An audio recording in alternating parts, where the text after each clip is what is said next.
tired of struggling with my soft-close kitchen hinges for over 8 years, I decided to look for a solution that wouldn't require such frequent adjustments as the balance screws in cabinet doors continually came loose.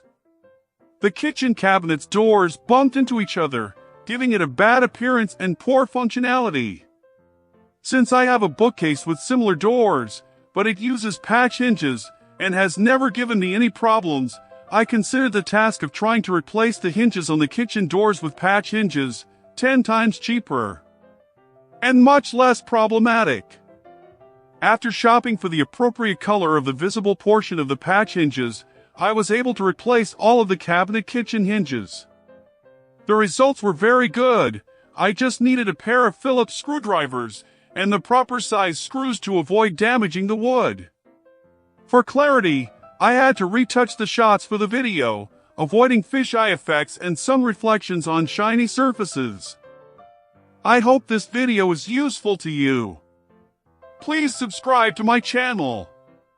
Shava Tareen is inviting you.